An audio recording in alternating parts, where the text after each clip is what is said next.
There's always some power involved in the question of surveillance. There's always power over others by some. So there's bound to be some tension in the notion of surveillance. From the 20th century, we see state surveillance growing quite rapidly with the development of computer-based communications and computer-based storage and collection of data.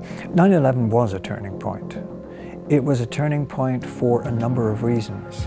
But what was unprecedented was the response to it.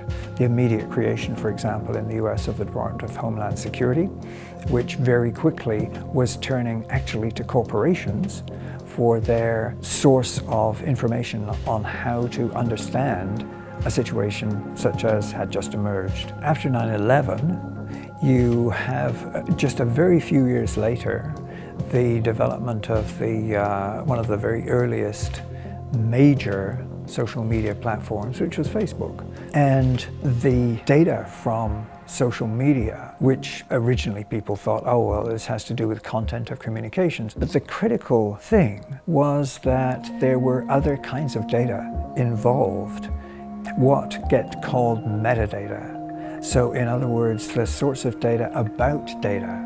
Who made it? Who was the recipient? How long was the call, or how complex was the message? And what were the locations of those two people? And so once that was realized, it wasn't just the commercial usefulness of those metadata, it was the security consequences or the security potential.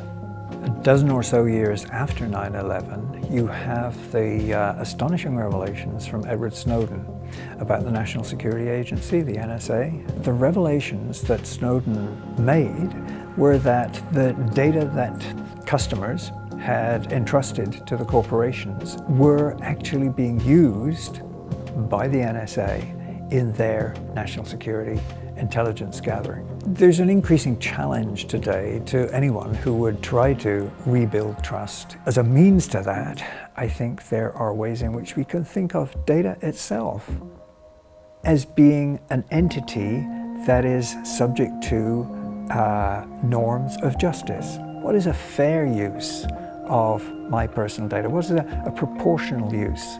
I think it's important for us to pay attention not only to what the outcomes are, but to start way back with the collection. Is it reliable data in the first place? Data that may be skewed in terms of race or gender or socioeconomic position.